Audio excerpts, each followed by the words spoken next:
बिस्मिल्लाहिर्रहमानिर्रहीम। अस्सलाम वालेकुम एवरीवन, कैसे हैं आप सब। Function and limit second year mathematics chapter number 2 बड़ा मज़ेदार और इंटरेस्टिंग टॉपिक है जिसको आपने मैट्रिक क्लास में भी पढ़ा और छोटा सा मतलब उसका रिव्यू फंक्शन का जो है सर्टेन फंक्शन के अकॉर्डिंग छोटा सा टॉपिक उसमें मौजूद था। तो आज का हमारा लेक्चर जो है वो बेसिकली इंट्रोडक्शन लेक्चर है और साथ ही इसके हम कोशिश करेंगे कि एक दो सवाल भी हम इस लेक्चर में कवर कर लें। तो सबसे पहले हमें जो नज़र आ रहा है बेटा द वर्ड इज़ फंक्शन और लिमिट, इसको हमें समझना बहुत ज़रूरी है। जो बच्चे फ़र्स्ट टाइम मेरे लेक्चर को देख रहे हैं, जिन्होंने मैट्रिक क्लास में मुझसे मैथमेटिक्स नहीं पढ़ा, तो उनके लिए तो बहुत ज़्यादा ज़रूरी है फ़ंक्शन को डिस्कस करना। जब तक हम फंक्शन को डिस्कस नहीं करेंगे या हम लिमिट्स के बारे में नहीं बताएंगे तो हम इन क्वेश्चंस को बिल्कुल भी सॉल्व नहीं कर सकते, क्योंकि ये रट्टा लगाने वाली चीज़ें नहीं हैं, सब कॉन्सेप्ट बेस्ड क्वेश्चंस हैं। तो सबसे पहले हम बढ़ते हैं अपने फंक्शन की जानिब। देखो बेटा, मैं आप लोगों को बहुत इजी वे में मैं आप लोगों को जो है बताऊँगी बेसिकली फ़ंक्शन जो है वो हमारे पास है क्या चीज़। द वर्ड फंक्शन, ठीक है। जिन बच्चों ने आज का लेक्चर ये इंट्रोडक्शन लेक्चर देख लिया, आपने स्किप नहीं करना, वीडियो को पूरा आपने वॉच करना है, तो इंशाल्लाह गारंटी देती हूँ कि आप लोग इसको बहुत मज़ा आएगा आपको एक्सरसाइज सॉल्व करने में और आपको बहुत अच्छा समझ में आएगा। बेटा एक चीज़ याद रखिएगा, एवरी फंक्शन रिलेशन, देखो तमाम के तमाम एवरी फंक्शन, तमाम फंक्शंस जो है वो हमारे पास रिलेशंस होते हैं। जो भी फंक्शन हम परफॉर्म करेंगे वो हमारे पास क्या होगा, वो रिलेशन होगा। ये चीज़ आपने अपने दिमाग में बैठानी, पर हम डेफिनेशन के अकॉर्डिंग आते हैं। But not all relation is called function.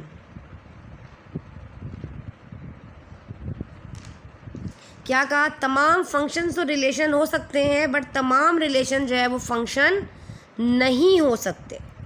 ये आपने अपने दिमाग में बैठा कर रखना है, ठीक है। बेसिकली फंक्शन है क्या चीज़। फंक्शन एक जो है मेरा बच्चा एक जर्मन मैथमेटिशियंस था लेबनीज़, जिसने इसको इंट्रोड्यूस करवाया और इसने बताया कि फंक्शन बेसिकली एक रिलेशंस होता है जो कि दो वेरिएबल्स के बिटवीन होता है।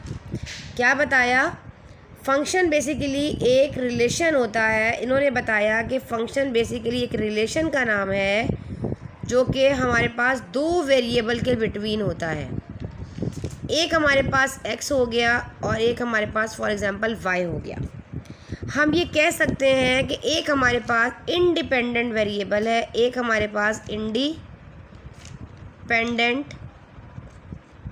वेरिएबल है और दूसरा वाला हमारे पास दिस वन, ये हमारे पास एक डिपेंडेंट वेरिएबल है। शॉर्ट फॉर्म लिख रही हूँ डी। ये हमारे पास एक डिपेंडेंट वेरिएबल है। क्या बताया, फंक्शन बेसिकली एक रिलेशन का नाम है जिसमें जो दो वेरिएबल पे वर्क करता है। एक होता है इंडिपेंडेंट और एक होता है हमारे पास हमेशा डिपेंडेंट वेरिएबल। सबसे पहले तो आपको डेफिनेशन इसकी पता होनी चाहिए कि डेफिनेशन है क्या और किस तरीके से ये वर्क करता है, किस तरह हमें पता चलेगा गिवन जो रिलेशंस हमारे पास मौजूद हैं क्या वो फंक्शन है भी कि नहीं, ठीक है। The function between two variable, मैंने बात की x एंड y की, हम बात करेंगे in each of value of independent variable there exist a unique value of dependent variable. नई बात समझ में आई, आए आ जाते हैं इस तरफ। देखो भाई, फॉर एग्ज़ाम्पल हमारे पास एक सेट है A, इसके कुछ एलिमेंट्स मौजूद हैं A और एक ये रिलेशन है हमारे पास दो वेरिएबल का, ये A वेरिएबल है और ये B वेरिएबल, ये x y वॉटेवर कोई भी नाम आप इनको दे सकते हो। इनके दरमियान कुछ मैं नंबर्स लिख देती हूँ, जैसे कि मैं कह दूँ 1 2 3 और मैं यहाँ कह दूँ ABC फॉर एग्ज़ाम्पल, कुछ भी कह सकती हूँ, ठीक है। ये ABC कर दें या 1 2 कर दें।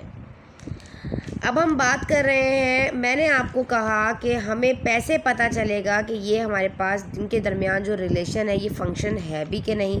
पहले तो आपको इस रिलेशन के बारे में पता होना चाहिए, तो फिर हम आएंगे फंक्शन पर। बहुत डिटेल लेक्चर होने वाला है लेकिन बहुत बेसिक से समझाऊंगी इंशाल्लाह अज़्ज़ा वजल आप लोगों को। जैसा कि फॉर एग्जांपल ये फर्स्ट के एलिमेंट है, ए इज कॉल्ड इट्स डोमेन। जो ए के एलिमेंट्स होते हैं इसको कहा जाता है हमेशा डोमेन। क्या कहा जाता है? डोमेन। और जो बी के एलिमेंट्स है इसको कहा जाता है को डोमेन। क्या कहा जाता है? को डोमेन। इनके दरमियान जो रिलेशंस होते हैं ना, ये जो इमेजेस बन रही होती हैं, इनके दरमियान जो रिलेशन बन रहा होता है उसको कहा जाता है रेंज। क्या कहा जाता है? रेंज। समझ में आया अभी आप लोगों को? तो हमारे पास जो हमारी डोमेन होती है वो हमेशा इंडिपेंडेंट होती है, और जो हमारी हमेशा रेंज होती है वो डिपेंड करती है और वो डिपेंडेंट होती है। ठीक है, इसीलिए हम कहते हैं कि फंक्शन में जो रिलेशन होता है एक इंडिपेंडेंट होता है और एक डिपेंडेंट होता है। जैसे कि मैं टीचर हूँ और आप स्टूडेंट हैं, आपका और मेरे दरमियान कोई ना कोई रिलेशन मौजूद है। अब एक डिपेंड कर रहा है और एक इंडिपेंडेंट है। मैं तो नहीं कहूँगी कि आप मेरे ऊपर ही डिपेंड करें, लेकिन मैं एग्जांपल आपको दे रही हूँ कि जैसा कि मैं आपकी टीचर हूँ और आप मेरे स्टूडेंट्स हैं, तो मैं आपके ऊपर डिपेंड करती हूँ या आप मेरे ऊपर डिपेंड करते हैं। तो इनमें से कोई ना कोई एक डिपेंड कर रहा है और एक इंडिपेंडेंट है और एक डिपेंडेंट है, तो हमारे दरमियान कोई तो रिलेशन मौजूद है ना। तो इसी को मैं समझाने की कोशिश आपको कर रही हूँ कि इसका रिलेशन फॉर एग्जांपल इसके साथ है और दूसरे का रिलेशन इसके साथ है और तीसरे का रिलेशन इसके साथ है। ये एक फंक्शन है। बाज़ दफ़ा ऐसा भी होता है, देखो फॉर एग्जांपल इसकी बड़ी आसान मिसाल मैं आप लोगों के साथ लेकर आई हूँ। देखो जैसे कि ये आपके पास एक हमारे पास ये डोमेन है और ये हमारे पास को डोमेन है। फॉर एग्जांपल इनके कुछ एलिमेंट्स हैं, ये सेट्स ये लगा दो। ये इसके जो एलिमेंट्स हैं हमारे पास जो दिए गए हैं वो हमारे पास फर्स्ट सेट जो है वो हमारे पास A is called its domain its first set and B is called codomain its second set. ठीक है, अब हमारे पास फॉर एग्जांपल ये पुलिस वाले हैं। अगर आपने इस एग्जांपल को अपने दिमाग में बैठा लिया ना, आप कभी भी नहीं भूलेंगे। ये कुछ पुलिस वाले हैं और ये कुछ चोर हैं। याद रखिएगा, ये इसको इनपुट भी कहा जाता है और जो रेंज आती है वो हमारे पास हमारी आउटपुट होती है। ये हमारे पास इनपुट होता है। ठीक है, देखो बेटा, हमेशा एक चीज़ आप लोग याद रखिएगा, ये डोमेन ऑफ फंक्शन एंड को डोमेन, इसको भी मैं बड़ा डिटेल में अभी आप लोगों के साथ मतलब आगे जाके इंशाल्लाह ताला जैसे जैसे आगे बढ़ते जाएंगे तो मैं आपको एक्सप्लेन करती चली जाऊंगी। देखो भाई, जैसा कि मैंने कहा कि इस पुलिस वाले की आपने एक रूल याद रखना है। ये पुलिस वाला है और गन मैन है। इसकी गन में सिर्फ़ और सिर्फ एक ही गोली है। यहाँ पर 4 पुलिस वाले हैं और यहाँ पर 4 जो है वो चोर हैं और इन सब की गन में एक एक गोली है। क्या याद रखिएगा, डोमेन के पास यही पॉसिबिलिटी होती है कि वो हमेशा 2 एलिमेंट्स को कभी भी लिंक नहीं कर सकता। जो हमारे पास हमारा डोमेन होता है उसके पास सिर्फ एक ही पॉसिबिलिटी होती है कि वो सामने वाले किसी भी एक एलिमेंट को, जो उसके पास को डोमेन में दिए गए एलिमेंट्स हैं, वो उनमें से किसी एक को ही क्या करेगा, देखो लिंक जो है वो लिंक करेगा। किस तरीके से? देखो फॉर एग्जाम्पल इसकी गन में एक गोली है तो ये इसको मार सकता है। क्या ये वाला इसको मार सकता है? ये इसको मारेगा, ये इसको मारेगा। फंक्शन है। इन केस अगर ये इस तरीके से होता कि ये पुलिस वाले के पास जो है वो 4 पुलिस वाले हैं और ये 4 हमारे पास चोर है। इसने इसको मारा और इसने इसको मारा, इसने भी इसको मारा, इसने इसको मार दिया। तो क्या ये फंक्शन है? जी बिल्कुल ये फंक्शन है। कि मैंने आपको कहा कि सब पुलिस वालों की गन में एक ही गोली है, वो उसकी मर्ज़ी वो किसी को भी मारे। इनपुट यहाँ से जो हमारे पास निकल रहा है, यहाँ से जो हमारे पास यहाँ से जो 2 एलिमेंट्स को लिंक, देखो यहाँ से वो एक ही एलिमेंट को लिंक कर सकता है, लेकिन यहाँ से एक एलिमेंट यहाँ जाकर किसी एक ही बंदे को नहीं मार सकता। समझ में आया? थोड़ा यहाँ पर क्लियर करके समझाने की कोशिश करती हूँ आप लोगों को। एक दफ़ा समझ में आ गया ना इंशाल्लाह मेरा बेटा। डेफिनेशन के अकॉर्डिंग भी समझाऊंगी। पहला थोड़ा मैं आपको एग्जांपल के अकॉर्डिंग समझाऊंगी, फिर मैं आपको मैथमेटिकल इक्वेशंस के अकॉर्डिंग रखकर भी बताऊंगी कि किस तरीके से जो है फंक्शन है क्या। देखो 1 2 3 1 2 3 4, थोड़ी प्रैक्टिस करो पहले फंक्शन की। ये सारी चीज़ें ऑलरेडी मेरे चैनल पे अपलोड है, जो मैंने मैट्रिक में आप लोगों को पढ़ाई थी। जो बच्चे न्यू हैं उनके लिए अब बता रही हूँ, फिर आगे आगे बढ़ते चले जाएंगे। बिल्कुल बेसिक से लेकर चलेंगे आपको। मैंने आपको कहा कि ये पुलिस वाला है, ये एक पुलिस वाला ये वाला पुलिस वाला एक ही बंदा 2 बंदों को नहीं मार सकता, क्योंकि कंडीशन ये थी कि हर पुलिस वाले की गन में एक ही गोली है। ये कंडीशन थी कि हर पुलिस वाले की गन में एक ही गोली थी। 2 एलिमेंट किसी एक एलिमेंट के साथ मिल सकते हैं। ठीक है, 2 एलिमेंट्स किसी एक एलिमेंट के साथ यहाँ से मिल सकते हैं। यहाँ से पुलिस वाला किसी भी दो बंदों को या किसी दो पुलिस वाले एक बंदे को मार सकते हैं। देखो इस तरह अगर मैंने आपको कहा कि ये देखो ये फंक्शन नहीं है, इसने इसको मारा, ये फंक्शन नहीं है। अगर मैं ऐसे कह दूँ इसने इसको मारा, इसने भी इसको मारा, इसने इसको भी मारा, इसने भी इसको, ये तो कंडीशन नहीं थी ना कि एक पुलिस वाला कि एक ही बंदे को नहीं मार सकता। ये तो कंडीशन नहीं थी। कंडीशन सिर्फ ये थी कि हर पुलिस वाले की गन में एक ही गोली है। वो सिर्फ यहाँ से जो हमारे पास जो कोड इमेज में जो एलिमेंट्स हैं वो यहाँ पर जो उसकी सिर्फ एक ही बंदे को मार सकता, मतलब उसकी गन से एक ही गोली निकलेगी, चाहे वो एक ही बंदे को लग जाए। बेशक 4 चोर हैं और 4 पुलिस वाले हैं, जो पीछे रह गया बेचारा, चाहे वो उसी को चारों बंदे एक ही बंदे को गोली मार दें तो वो फंक्शन है। ये नहीं है कि 4 बंदे एक बंदा मिलकर जो है वो हमारा 4 गोलियां निकल रही हैं उसकी एक ही गन से, तो ऐसा नहीं हो सकता, क्योंकि फंक्शन की जो पॉसिबिलिटी है कि उसके पास एक ही गोली है, ये आपने अपने दिमाग में बिठाना है। अब ये गोली और पुलिस वाला गन, ये तो बात हो गई ख़त्म। समझ में आ गया, सबको एक ही गोली मिली है और सबकी गन में एक ही गोली, समझ में आ गया। अभी जो मैंने आपको बात बताई फ़ंक्शन की डेफिनेशन के अकॉर्डिंग, जैसा कि मैंने आपको अभी बताया कि फ़ंक्शन की डेफिनेशन क्या कहती है, यहाँ पे हम लिखते हैं पहले function the variable the relation, या पहले लिखो the relation between 2 variables x and y। और मैंने कहा कि in which of each value of independent variable there exist a unique value of dependent variable. क्या बताया कि किसी भी इंडिपेंडेंट वेरिएबल, फॉर एग्जांपल मैं y is equals to x plus 3, मैं यहाँ पे एक इक्वेशन ले रही हूँ। अब यहाँ पे हमारे पास जो हमारा ये y है, ये हमारे पास एक डिपेंडेंट वेरिएबल है, डी शॉर्ट फॉर्म बना रही हूँ, और x जो है वो हमारे पास एक इंडिपेंडेंट वेरिएबल है फॉर एग्ज़ाम्पल। तो किसी भी इंडिपेंडेंट वेरिएबल के लिए कि या इंडिपेंडेंट वेरिएबल की वैल्यू के लिए डिपेंडेंट वेरिएबल की एक ही वैल्यू को एग्जिस्ट करना चाहिए। हमारे पास अगर यहाँ पर डिपेंडेंट वैल्यू की डिग्री हमेशा क्या होनी चाहिए, 1 होनी चाहिए। अगर डिग्री क्वाड्रेटिक होगी या डिग्री क्यूबिक होगी तो वो हमारे पास फंक्शन नहीं होगा।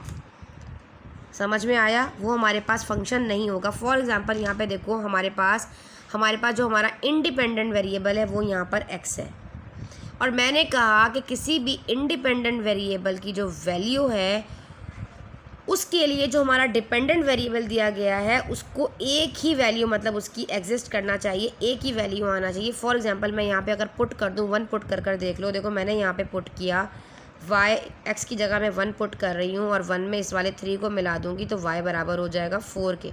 तो हम ये कह देंगे कि हमने x में एक ही वैल्यू को यहाँ पर पुट किया, डिग्री इसकी 1 थी, डिग्री 1 होगा, मतलब डिग्री का कैसे पता चलता है, हमारे पास ये जो वेरिएबल दिया गया इसके ऊपर जो पावर है वो उसकी डिग्री है और कुछ मौजूद नहीं होता तो 1 होता है। तो इसकी डिग्री हमारे पास क्या है, डिपेंडेंट वेरिएबल की जो डिग्री है वो हमारे पास क्या है, 1 है। तो हम कह देंगे कि ये हमारे पास एक फंक्शन है, ठीक है। इन अदर केस, अगर मैं एक और एग्जांपल आपको क्वाड्रेटिक की एग्जांपल दे दूं, जैसा कि अभी मैंने नाम लिया, आप परेशान हो गए होंगे मुझे क्वाड्रेटिक क्यूबिक क्या बात कर रही हैं। अगर आपने पॉलिनोमियल एक्सप्रेशंस इन सब चीज़ों को नहीं पढ़ा तो फिर आप लोगों को उसको भी जाके 9 मैट्रिक में थोड़ा सा रिविज़न करना पड़ेगा। क्वाड्रेटिक का क्या मतलब होता है, डिग्री 2। अगर मैं यहाँ पर कहूँ कि किसी भी इंडिपेंडेंट वेरिएबल यहाँ पर x है और डिपेंड कर रहा है यहाँ पर y, तो मैं अगर x की वैल्यू यहाँ पे पुट कर दूँ 0, फॉर एग्जांपल देखो मैंने यहाँ x की वैल्यू को 0 पुट किया, 0 का स्क्वायर 0 होता है 1 और y का स्क्वायर बराबर हो गया 1। अब यहाँ से स्क्वायर ख़त्म होगा तो हम रूट लगा देंगे दोनों तरफ, तो यहाँ पे हमारे पास ये कैंसिल कर देगा, तो y की वैल्यू यहाँ से आ जाएगी +-1। अभी मैंने आपको बताया कि +-1 तो नहीं आनी चाहिए, x y की जो हमारे पास y है जो डिपेंडेंट वेरिएबल है उसकी एक ही वैल्यू आनी चाहिए यहाँ पर, तो y की वैल्यू आ रही है एक +1 और एक आ रही है -1। तो ये हमारे पास फंक्शन नहीं है। चाहे हमारे पास क्यूबिक इक्वेशन आ जाए, चाहे हमारे पास क्वाड्रेटिक आ जाए, तो वो हमेशा हमारे पास क्या होता है, फंक्शन नहीं होता। हमारे पास लीनियर होना मस्ट है। फंक्शन के लिए हमारे पास जो हमारा डिपेंडेंट वेरिएबल है उसके लिए डिग्री 1 होना मस्ट है। अब आप लोगों को बहुत अच्छे तरीके से समझ में आ गया होगा कि जो हमारे पास फंक्शन है वो एक जर्मन मैथमेटिशियन था लेबनीज़, उसने जो इसको इंट्रोड्यूस करवाया। उसने कहा कि हमारे पास रिलेशन दो वेरिएबल के बिटवीन रिलेशन होता है, एक होता है डिपेंडेंट और एक होता है इंडिपेंडेंट। ठीक है, तो हमेशा हमें क्या चाहिए होता है, हमें डिपेंडेंट वेरिएबल की डिग्री हमेशा क्या चाहिए होती है, 1 चाहिए होती है। ठीक है, अगर एक वैल्यू नहीं आ रही होती, अगर हमारे पास एक वैल्यू नहीं एग्जिस्ट कर रहा तो वो हमारे पास फंक्शन नहीं है। तो यही बताया कि एक पुलिस वाला जो है उसकी गन में एक ही गोली है, वो एक ही गोली से लिंक कर सकता है, उसकी एक गोली से 2 गोलियां नहीं निकल सकती। ये समझ में आ गई आप लोगों को बात, अल्हम्दुलिल्लाह समझ में बहुत अच्छे तरीके से आ गई होगी। अब थोड़ा सा हम आगे बढ़ते हैं, थोड़ा सा मैं अब आगे जाके आपको बताती हूँ कि हमारे पास ये इनपुट बेसिकली क्या है और आउटपुट क्या है, कि वाई किस तरीके से निकला, किस तरह रेंज बनी, हमें फर्स्ट क्वेश्चन में यही बताना है। लेकिन उससे पहले थोड़ा सा आपको डोमेन और मैं आपको जो है वो उसके बारे में बताऊंगी कि को डोमेन के बारे में थोड़ा सा हम यहाँ पे थोड़ा सा इसको डिस्कस कर लेंगे। ठीक है, ताकि थोड़ा सा हमें आसान हो जाएगा, क्योंकि हमारा जो चैप्टर है उसके अंदर डोमेन एंड को डोमेन के बारे में क्वेश्चन नंबर 1 में ही हमें बताना है। जैसा कि मैंने आपको बताया कि फ़र्स्ट एलिमेंट है हमारे पास सेट, उसके जो एलिमेंट्स हैं वो हमारे पास क्या होते हैं, वो हमारे पास फॉर एग्जांपल ABC हैं, ये X है, इसके जो एलिमेंट्स हैं ABC हैं। तो हमने इसको कहा कि ये हमारे पास क्या है, डोमेन है। क्या है, डोमेन।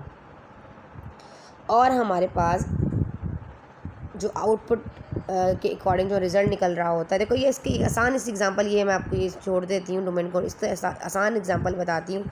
ये आपके पास फॉर एग्जांपल एक बुक है या एक कैलकुलेटर लगा लेंगे, ये आपके पास एक कैलकुलेटर है। ठीक है, ये फंक्शन के तौर पर बिहेव कर रहा है, फंक्शन के तौर पर ये काम कर रहा है कैलकुलेटर। हमने कैलकुलेटर के अंदर 2 + 2 लिखा।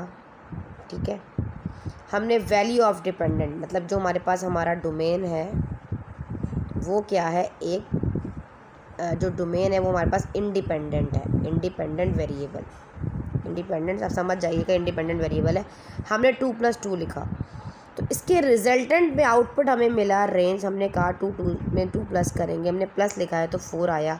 या मैं कह दूं 2 × 2 लिख दूं तो आप कहोगे मिस 2 × 2 भी हमारी रेंज 4 आएगी। या मैं कर दूं 2 × 6 = 12 तो आप कहोगे मिस हमारी रेंजेस जो है वो 4 आई। 2 में मल्टीप्लाई 2 किया तो 4 आया, मल्टीप्लाई करोगे 6 आया, तो मेरे पास 12 आया। तो ये जो रेंज आ रही है हमारे पास, ये आ रही है 4, जो कि एक डिपेंडेंट वेरिएबल है। और ये हमारे पास जो है वो वर्क करने पर जो हमें आउटपुट मिल रहा है वो हमारे पास क्या है, हमारी रेंज है। क्लियर हो गया होगा। तो हम ये कह सकते हैं the value of independent variable in which function is definite. ठीक है, तो हमें एक चीज़ और भी याद रखनी है कि जब देखो बेटा, अब हमने ये जो हमारे पास दिया गया है ना, identify through graph domain and range, हमें इस तरह ग्राफ के ऊपर प्लॉटिंग की गई है और हमें यहाँ पे अपनी रेंज के बारे में बताना होगा, हमें अपने डोमेन के बारे में बताना होगा, हम किस तरीके से वाई एक्सिस पे क्या शो करेंगे, एक्स एक्सिस को किस तरीके से पढ़ेंगे, किस तरह रीड आउट करेंगे। बस आपने पहले एक चीज़ याद रखनी है, जब भी डोमेन और फंक्शन की बात हो रही होगी तो आपने हमेशा रैशनल फंक्शन लेना है। देखो एग्जाम्पल के थ्रू थोड़ा समझाने की कोशिश करती हूँ, फिर इस पर आएंगे क्योंकि ये चीज़ें आप लोगों के लिए बहुत ज़रूरी हैं। देखो मैंने बात की फॉर एग्जांपल f(x) की बात करी, मैं कह रही हूँ 1/x, फॉर एग्जांपल 1/x।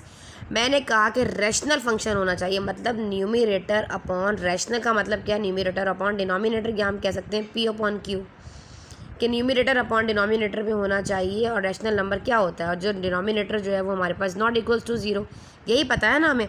तो रैशनल फंक्शन होना चाहिए, मतलब 1 के लिए आप कुछ भी पुट कर सकते हो, हमारे पास फंक्शन डेफिनाइट होगा। देखो अगर मैं इस x की जगह पर क्या पुट करती हूँ, फॉर एग्जांपल मैं इस वाले x की जगह पर 0 नहीं होना चाहिए, 1 भी हो सकता है, 2 भी हो सकता है, 3 भी हो सकता है, व्हाटएवर, देखो कुछ भी हो सकता है, 1 के अलावा 0 नहीं होना चाहिए। 1 हो जाएगा, 2 होगा, 3 होगा, 4 होगा, 1 आंसर देगा, 2 होगा तो 0.5 आंसर देगा। पर हमारे पास यहाँ पर जो है वो 0 नहीं होना चाहिए। अगर डिनोमिनेटर में 0 आ जाता है, आपको पता है कि वो इनफाइनाइट।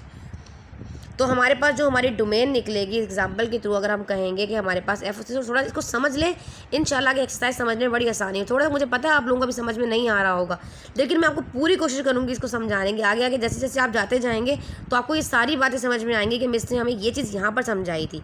अगर मैं 1/0 कर दूँगी डिनोमिनेटर तो ये अनडिफाइन हो जाएगा, इसको हम डिफाइन नहीं कर सकते। समझ में आ रहा है ना। तो हमारे पास इसकी डोमेन क्या निकलेगी, अगर यहाँ से मैं आपसे आपकी डोमेन पूछूं तो आप कहोगे डोमेन इज इक्वल टू जो भी रियल नंबर्स हमारे पास दिए गए होंगे उसमें से माइनस कर दोगे आप इस ज़ीरो को, तो हमारे पास इसकी क्या निकल जाएगी। आप इसको क्या कर दोगे, इस वाले माइनस क्या कर दोगे, आप इसको एक्सक्लूड कर दोगे, तो हमारे पास क्या हो जाएगी, हमारी डोमेन आ जाएगी। इसी तरह थोड़ी सी एग्जांपल के ज़रिए इसको और समझने की कोशिश करते हैं। जैसे कि मैं आपको कहूँ एफ ऑफ एक्स मैंने लिया और मैंने कहा 1 डिवाइडेड बाय एक्स प्लस 1 है, तो मुझे बताओ इसकी डोमेन क्या निकलेगी। तो आप कहोगे मिस हमें पता है कि यहाँ पर x प्लस 1 जो है इज़ नॉट इक्वल्स टू 0, ऐसा ही है ना।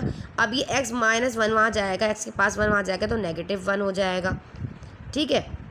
तो negative 1 is not equals to x is not equal to -1। तो इसकी डोमेन हमारे पास क्या निकलेगी, तो हम इसकी डोमेन को अगर हम पढ़ेंगे तो हम कहेंगे डोमेन हम निकल रहे हैं रियल नंबर में से इस वाले -1 को जब आप एक्सक्लूड कर दोगे तो आपके पास आपकी इसकी डोमेन निकल आएगी।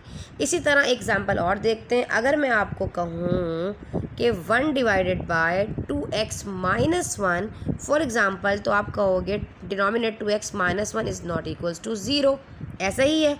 तो ये हो जाएगा 2x माइनस 1 0 के पास जाएगा तो पॉजिटिव 1 हो जाएगा, x के पास से 2 हट जाएगा, x कहेगा 2 को मेरे पास से हट जाओ, यहाँ से मल्टीप्लाई में है जहाँ डिवाइड हो जाएगा तो x की जो आ जाएगा हमारे पास क्या आ जाएगा हमारे पास, यहाँ से ये माइनस है, ठीक है। तो ये हो जाएगा 1/2, ऐसे x is not equal to 1/2। तो हमारे पास इसकी डोमेन क्या निकलेगी, हम कहेंगे हमारे पास इसकी डोमेन निकलेगी कि अब रेंज में से इस -1/2 को आपने क्या कर, सॉरी पॉजिटिव 1/2 आया है क्योंकि वहाँ पर हमारे पास डिवाइड में मल्टीप्लाई में था, यहाँ डिवाइड में हो गया। तो 1/2 को हम क्या कर देंगे, एक्सक्लूड कर देंगे रेंज में से, रियल नंबर में से इस 1/2 को एक्सक्लूड कर देंगे, निकाल देंगे, तो हमारे पास हमारी डोमेन आ जाएगी। अब एक सवाल मैं आपको आपका होमवर्क देती हूँ, अब आप लोग ये मेरे साथ साथ करें। एग्जाम्पल नंबर 4 में आपको थोड़ा सा बताऊँगी। मैंने कहा कि एफ ऑफ एक्स है, अब मैं यहाँ पर ले रही हूँ x² माइनस 1, ठीक है। तो आप कहोगे कि x² डिनोमिनेटर 1 जो है इज़ नॉट इक्वल्स टू 0। आप कहोगे x² यहाँ पे 1 आया, अब यहाँ पे स्क्वायर है हमारे पास, तो हम कैंसिल आउट करेंगे तो रूट लगाते हैं, तो यहाँ पे आ जाएगा x की वैल्यू हमारे पास +-1 आ जाएगी। तो हम अगर इसकी डोमेन लिखना चाहें तो हम कहेंगे डोमेन निकली है तो हमें अपने रियल नंबर में से हमें इसको +1 और -1 को एक्सक्लूड करना पड़ेगा, तब हम जाके इसके डोमेन को फाइंड आउट करेंगे। चलें, जो भी कहानी हुई जब आएगा तो कहानी जब देखी जाएगी, अभी फ़िलहाल हम इसको पढ़ने की कोशिश करते हैं। जैसे कि आपको ये ग्राफ नज़र आ रहा है, graph of the function is useful to identify the domain and range of the function. The domain of the function consist of the input values shown on the x axis and the range in the set of the possible output values shown on the y axis. नहीं समझ में आया, कोई मतलब नहीं, समझा देते हैं। देखो भाई, ये जो हमारे पास ग्राफ नज़र आ रहा है ना आपको, ये कह रहा है इसके अंदर कि आपको अगर डोमेन फाइंड करनी है तो आपको कहाँ देखना पड़ेगा, और अगर आपको रेंजेस को देखना है तो आपको कहाँ देखना पड़ेगा। See on domain on x axis, see on range on y axis. और देखते हैं हम कहाँ से, हमेशा नेगेटिव, यहाँ से। देखो भाई, अब हमें अगर अपनी यहाँ से किसको देखना है, अगर हमें अपनी डोमेन को देखना है इस ग्राफ में, अगर आप अपनी, एक मिनट में अपना पेन ऑन कर लूँ, अगर आप यहाँ से अपनी डोमेन को देख रहे हो, ये डी है, ठीक है। अगर आप यहाँ से अपनी डोमेन को देख रहे हो तो आपको यहाँ से देखना है, ठीक है। आप क्या करोगे, अपने एक्स एक्सिस से देखोगे। और अगर आपको अपनी क्या देखनी है, अगर आपको अपनी जो है यहाँ से रेंजेस को देखना है तो आप इस तरीके से वर्टिकल देखोगे, और हॉरिजॉन्टली जो देखोगे तो आप डोमेन को देखोगे, ठीक है। या ये कह सकते हो कि एक्स एक्सिस जो लाई कर रहा है वो डोमेन के लिए है, और जो वाई एक्सिस है the range is the set of possible output जो है वो हमारे पास, हमारा आपको पता है इनपुट क्या होता है, रेंज होती है, और जो आउटपुट होता है, सॉरी जो इनपुट होता है वो डोमेन होती है, और जो हमारे पास आउटपुट होता है, जो रिजल्ट निकल कर आ रहा होता है, वो हमारे पास हमारी क्या होती है, हमारी रेंज होती है। यही आपको मालूम है ना, तो वो हम वाई एक्सिस पर शो करते हैं। ये चीज़ आपको समझ में आ गई। ये देखो यहाँ पर लिखा हुआ अभी जो बात मैंने आपको बताई, यहाँ पे ऑलरेडी ये चीज़ मेंशन कर दी गई है, एक्सटेंड हॉरिजॉन्टली, देखो ना।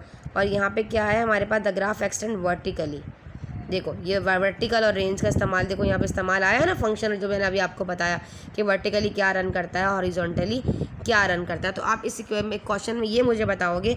अब इसके लिए ना पहले मेरा बेटा, अब आपको इंटरवल्स का पता होना चाहिए। जब आपको ये जो नज़र आ रहे हैं ना सिंबल्स वगैरह, कि ये सिंबल किस चीज़ को रिप्रेजेंट करता है, ये वाला सिंबल किस चीज़ को रिप्रेजेंट करता है, या इस तरीके से मैं इसको उल्टा कर दूँ तो ये किस चीज़ को रिप्रेजेंट करता है। तो इसके लिए पहले आपको इंटरवल्स का पढ़ना बड़ा ज़रूरी है कि इंटरवल बेसिकली क्या होते हैं। जब आप इंटरवल्स पढ़ोगे तो फिर मैं आपको ये समझाऊंगी कि ये ग्राफ बना कैसे। इस तरह मैं आपको नहीं आगे तक समझा सकती जब तक आप इंटरवल नहीं पढ़ोगे। देखो भाई, बेसिकली इंटरवल जो है वो हमारे पास 3 तरह का होता है। अगर हम बात करें अपनी इंटरवल की, तो इंटरवल हमारे पास बेसिकली 3 तरह का होता है। एक हमारे पास होता है क्लोज इंटरवल, एक हमारे पास होता है हमारा ओपन इंटरवल, और ओपन OPEN, ठीक है। स्पेलिंग देखा, मैं माशाल्लाह फर्स्ट ईयर के बच्चे हैं आप लोग स्पेलिंग देख लीजिएगा। सेमी क्लोज्ड या semi open interval, semi open interval. Channel पर नए हैं तो चैनल को सब्सक्राइब करना है, वीडियो को लाइक करना है,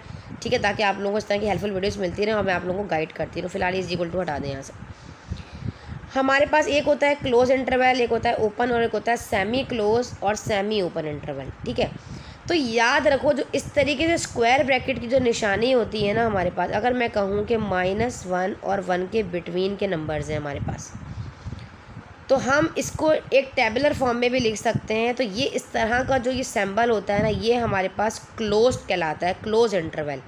अगर मैं ओपन इंटरवल की बात करूँगी तो मैं इस ब्रैकेट को राउंड कर दूँगी, तो मैं कहूँगी -1 और 1 के बिटवीन। मतलब क्या मतलब होगा कि -1 और 1 ख़ुद तो एक्सक्लूडेड होंगे और इनके अंदर के जितने भी नंबर्स होंगे वो इंक्लूडेड होंगे, ऐसा ही है। तो टेबुलर फॉर्म में अगर मुझे इसको लिखना होगा तो मैं कहूँगी -1 x इनके बिटवीन होगा, ऐसे। तो मैं कहूँगी कि -1 और 1 ख़ुद तो क्या होंगे, एक्सक्लूडेड होंगे, और इनके अंदर के जितने भी नंबर्स होंगे वो इंक्लूडेड होंगे।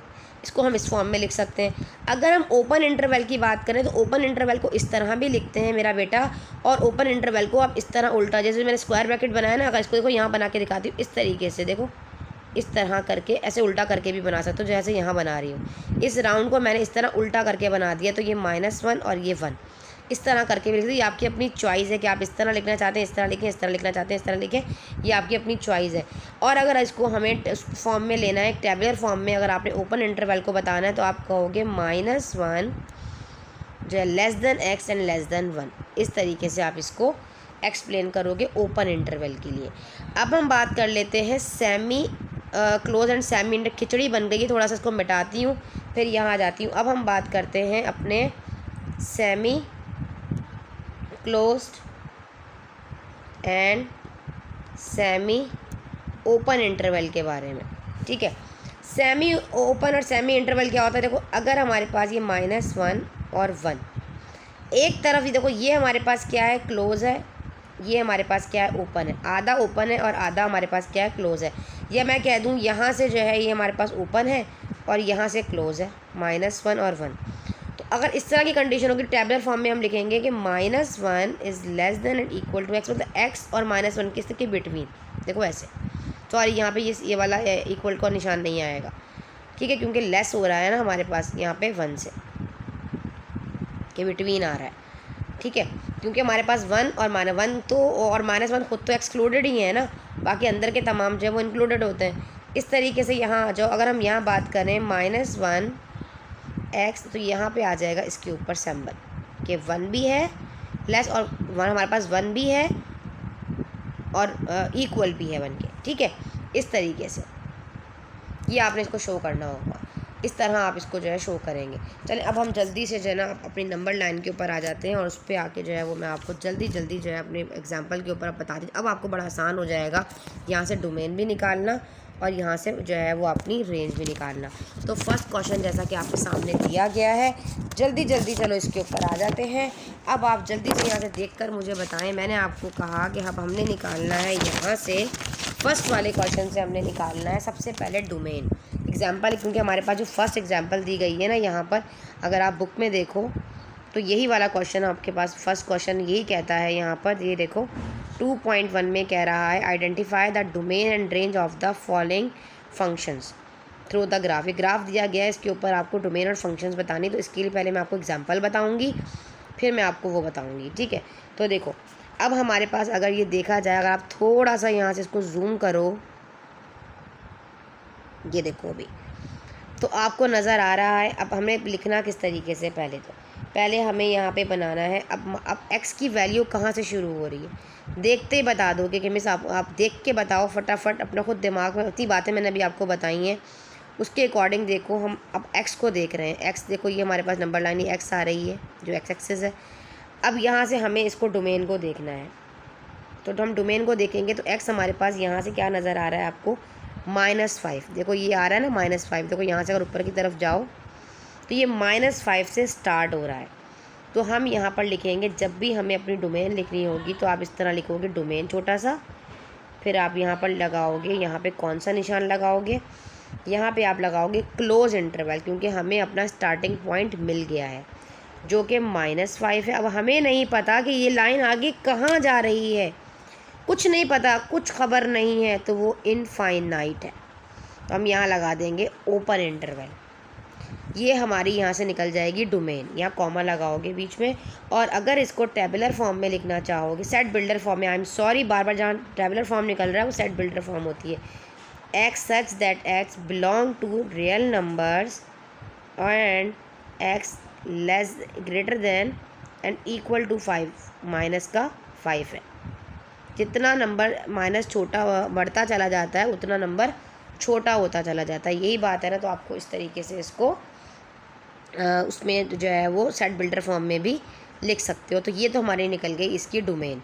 अगर आपने इसी सवाल की अपनी रेंज निकालनी होगी तो आप इस सवाल में अपनी रेंज को कैसे फाइंड आउट करोगे, तो इसी क्वेश्चन में रेंज निकालने का तरीका होगा, आप कहोगे रेंज निकालने के लिए आपने देखना है अपने y एक्सिस पे। देखो भाई अब दोबारा से इसको मैं थोड़ा सा वो कर देती हूँ ताकि ग्राफ आपको नज़र आए। देखो बेटा अब हमने देखना है y एक्सिस पे। अगर आप y एक्सिस कोई पॉइंट नज़र आ रहा है आपको, जहाँ पे आपको नज़र आ रहा हो, तो हमारे पास जो ये -x इन्फिनिटी है और जा कहाँ रहा है, अगर y एक्सिस पर देखो तो कहाँ जाके स्टॉप हो रहा है, ये देखो यहाँ से अगर आप नोट करो तो ये चीज़ यहाँ जाके, एक मिनट पेन ऑन नहीं हो रहा मेरा, अब देखें यहाँ से देखो तो ये 5 पर जाके रुक रहा है, ऐसा ही है ना।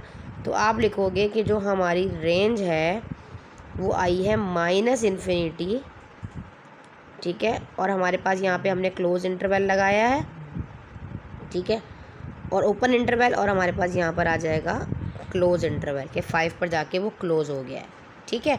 और हमारी रेंज को आप एक सेट बिल्डर फॉर्म में भी लिख सकते हो। कैसे, अब ये बात होगी y की, तो आप कहोगे y such that y belongs to real number and y less than and equal to 5, क्योंकि हमें इसका एंड पॉइंट मिल गया है। क्लियर हो गया, इस तरीके से आपने इसको करना है।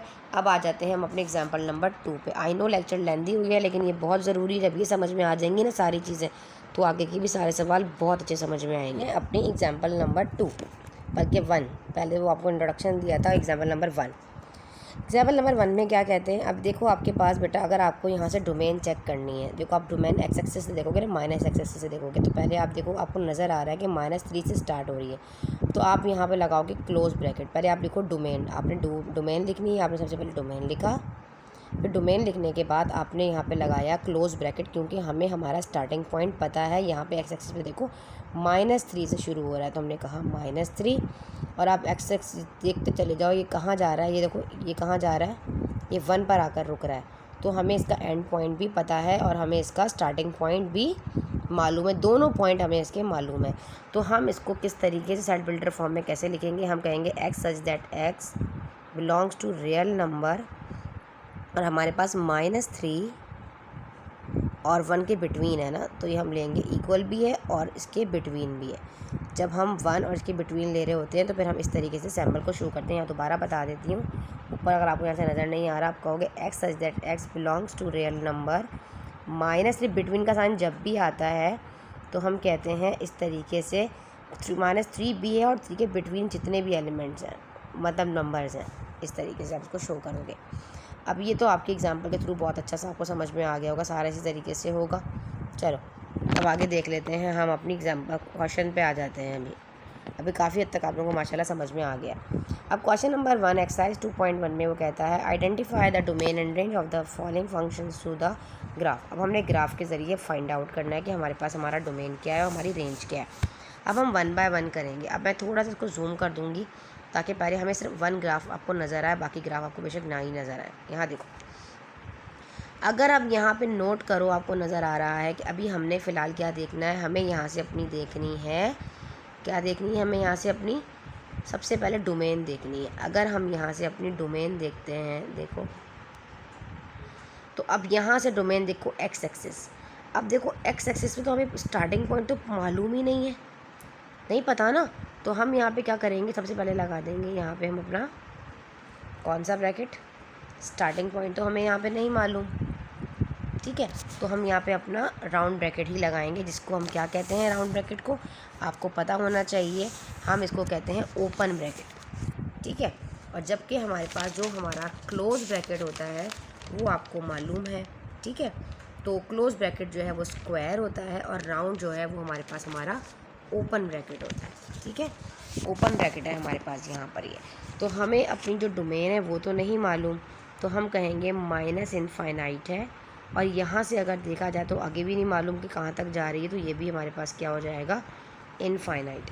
तो हम यहाँ पे अगर इसको टेबुलर फॉर्म में, सेट बिल्डर फॉर्म में लिखना चाहें तो हम कहेंगे एक्स, जहाँ पर मैं टेबुलर का नाम ले रही हूँ गलती से, टेबुलर फॉर्म होती है जिसमें आप किसी भी नंबरिंग को मतलब साइड्स में नंबर को सेपरेटली अलग अलग लिखते हैं। जबकि ये जो वर्डिंग होती है, सैम्बल्स होते हैं, इसको सेट बिल्डर फॉर्म कहा जाता है। तो ये रियल नंबर्स हो सकते हैं कोई भी। इस तरीके से आप फर्स्ट वाले का आंसर ये लिखोगे। ये हमारी डोमेन निकल गई। अब इसी में हमें रेंज फाइंड आउट करनी है। तो हमें जब रेंज निकालनी होगी तो हमें इसका स्टार्टिंग पॉइंट वाई, देखो वाई एक्सिस पे अगर हम देख रहे हैं तो हमें स्टार्टिंग पॉइंट 0 पता है। तो हम यहाँ पर स्टार्टिंग पॉइंट हमें मालूम है तो हम यहाँ लगाएंगे, ठीक है। तो अब आपको पता है ये क्लोज़ है और ये हमारे पास क्या है, ओपन है। और ये नीचे वाला जो स्क्वायर है वो हमारे पास यहाँ पर जो है वो एक क्लोज ब्रैकेट है, ठीक है। तो अब हमें क्या करना है, स्टार्टिंग पॉइंट हमें मिल गया जो कि हमारा 0 है, ठीक है, कॉमा, और हमें इनफाइनाइट, अगला पॉइंट नहीं पता कि उसका एंड पॉइंट क्या है, एंड पॉइंट हम नहीं जानते तो हम लिख देंगे इनफाइनाइट। इनफाइनाइट है तो हम यहाँ पे कर देंगे इसको ऐसे, ठीक है। यहाँ पे हमारे पास ये क्लोज होगा और यहाँ पे हमारे पास ये ओपन ब्रैकेट होगा, क्योंकि हमें इसका स्टार्टिंग पॉइंट तो मिल गया लेकिन हमें इसका एंड पॉइंट नहीं मिला। तो इसको अगर आपने सेट बिल्डर फॉर्म में लिखना होगा तो आप लिखोगे y such that y belongs to real number, और 0 भी लिख सकते हो, इस तरह करके लिख लो, या सिंपल आप इस तरीके से कर लो कि सिंपल वाई यहाँ से इस तरह ले लो, y is not equals to greater than 0, y equal and greater than 0। इस तरीके से भी आप इस 0 की जगह पर ये लिख सकते हो, ब्रैकेट को क्लोज कर देंगे। समझ में आ गया फर्स्ट वाला। चलो सेकंड वाला कर लेते हैं। सेकंड वाले क्वेश्चन में हमें निकालनी है अपनी सबसे पहले डोमेन। तो हम डोमेन कैसे निकालेंगे, देखो डोमेन निकालने के लिए सबसे पहले आप देखो एक्स एक्सिस पे, क्या आपको यहाँ का स्टार्टिंग पॉइंट मालूम है। एक्स एक्सिस पे देखो कुछ भी नहीं पता, ना तो हमें उसका स्टार्टिंग पॉइंट मिल रहा है और ना हमें उसका एंड पॉइंट मिल रहा है। अगर आप एक्स एक्सिस पे जाकर देखो, ठीक है, तो हमारे पास क्या हो जाएगी, इसकी डोमेन भी माइनस इनफाइनाइट से लेकर अगेन वो इनफाइनाइट तक ही होगी, ठीक है। तो इसको हम अगर अपनी कर्ली ब्रैकेट में लेंगे, मतलब इसको सेट बिल्डर फॉर्म में लेंगे, तो हम कहेंगे एक्स सच दैट जो है वो हमारे पास बिलोंग्स टू रियल नंबर, कोई ना कोई रियल नंबर ही हो सकते हैं। डोमेन लेने के लिए एक्स का इस्तेमाल करेंगे और जब हम रेंज फाइंड करेंगे तो हम वाई का इस्तेमाल करेंगे। अब इसी का जो सेकंड पार्ट है उसमें रेंज फाइंड करनी है। अब रेंज फाइंड करने के लिए देखो आपके पास, अब आपको इसमें ना रेंज भी नहीं मालूम, अगर आप वाई एक्सिस पर देख रहे होते तो ना हमें इसका स्टार्टिंग पॉइंट मालूम है ना हमें इसका एंड पॉइंट मालूम है। तो ये भी हम इसको जो है वो ओपन ब्रैकेट में लिखेंगे, ठीक है। तो इंटरवल पे लिखेंगे, ब्रैकेट कह लो या इंटरवल कह लो, कोई इशू नहीं है, ठीक है। माइनस इनफाइनाइट से इनफाइनाइट जा रहा है तो इसकी रेंज भी हमारे पास क्या होगी, इसको अगर आप सेट बिल्डर फॉर्म में लोगे तो y such that y belongs to a real number ही हो सकते हैं कोई भी, क्योंकि ज़ाहिर रियल नंबर ही गिवन है। तमाम नंबर जितने whole numbers, natural numbers, integers, ये सब होल रियल नंबर्स ही तो होते हैं, ठीक है। चलो ये दो सेकंड क्वेश्चन भी हमने इसका सॉल्व कर लिया। अब थर्ड पार्ट देखो, थर्ड पार्ट में क्या कहता है।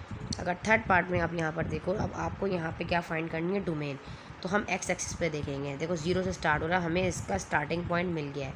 अब हमें इसकी डोमेन लिखनी है, तो आप क्वेश्चन में पहले लिखोगे डोमेन और हमें इसका स्टार्टिंग पॉइंट मिल गया है, तो हम यहाँ पर लगाएंगे ओपन ब्रैकेट, ठीक है। और ठीक है, अब हमारे पास यहाँ पे इसका स्टार्टिंग पॉइंट हमें मिल गया है, तो हम यहाँ पर लगाएंगे, यहाँ पे सॉरी क्लोज ब्रैकेट, ओपन नहीं लगाएंगे, ये क्लोज है, ठीक है। ओपन ब्रैकेट लगाएंगे और स्टार्टिंग पॉइंट हमारे पास है 0, तो 0 लगाया और हमने लगाया, और हमें एंड पॉइंट नहीं मालूम कि ये कहाँ तक जा रहा है, तो ये इनफाइनाइट, तो हम यहाँ लगा देंगे इस तरीके से। समझ में आ गया? क्लोज और ओपन ब्रैकेट का आपने ख़ास ख्याल रखना। अगर स्टार्टिंग पॉइंट आपके पास गिवन होगा तो आप जो है वो क्लोज इंटरवल लगाओगे, और अगर आपके पास नहीं होगा आगे आप क्या लगाओगे, ओपन लगा दोगे, मतलब उसको सेमी इंटरवल भी आप कहते हैं, जैसे अभी मैंने आप लोगों को थोड़ी देर पहले समझाया, ठीक है। तो ये तो हमारे पास इसका हो गया डोमेन। अगर आप इसको सेट बिल्डर फॉर्म में लेना चाहते हो, लिखना चाहते हो, कोई एक भी लिखो तो इनफ है। तो आप लिखोगे x such that x belongs to a real number, और एक्स जो है वो हमारे पास ग्रेटर देन 0 है और इक्वल टू 0 है, कुछ भी हो सकता है, 0 से बढ़कर जा रहा है, हम इसका एंड पॉइंट नहीं मालूम। तो ये इसकी थर्ड वाले की डोमेन है। अब थर्ड वाले की आपको अगर रेंज निकालनी है तो आप इसकी रेंज कैसे निकालोगे, आप लिखोगे रेंज। अब रेंज में अगर हम वाई एक्सिस से देखें तो हमें इसका स्टार्टिंग पॉइंट पता है पर एंड पॉइंट नहीं मालूम। इसी तरीके से हम स्टार्टिंग पॉइंट मालूम है और हमें इसका एंड पॉइंट नहीं मालूम। अब इसका अगर आपने जो है उसको इंटरवल्स का बड़ा ख़ास ख्याल रखना, ठीक है आप लोगों ने। तो अब आ जाते हैं यहाँ पे, अब हम इसको रेंज कर रहे हैं तो हम कहेंगे वाई सच दैट वाई, अब हमें यहाँ पर भी बिलोंग कर रहा है रियल नंबर से और हमें यहाँ पर मालूम नहीं है, स्टार्टिंग पॉइंट पता है हमें, तो हम कहेंगे वाई जो है वो ग्रेटर देन 0 है और इक्वल टू 0, और एंड पॉइंट हमें इसका मालूम नहीं है। इस तरीके से आप इसकी जो है वो सेट बिल्डर फॉर्म बनाते हो। अल्हम्दुलिल्लाह 3 भी हो गया है।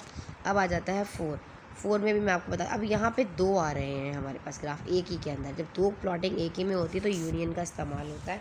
वो कैसे हम करते हैं, हम कंटिन्यू करते हैं। हमारे पास जिसका पार्ट 4 है, इसमें हमारे पास ये 2 ग्राफ की प्लॉटिंग एक ही के अंदर है, तो हमें इसका डोमेन बताना होगा, तो ये यूनियन में निकलेगा। जब आप इसकी डोमेन फाइंड करोगे तो आप स्टार्टिंग देखो, हमारे पास ना तो हमें इनफाइनाइट, हमें इसका स्टार्टिंग पॉइंट नहीं पता पर हमें इसका एंड पॉइंट पता है। जाते जाते इस तरीके से राउंड होते होते जाके ये 0 पर जाकर मिलेगा, तो हमारे पास इसका हमें एंड पॉइंट पता है जो कि 0 है, ठीक है।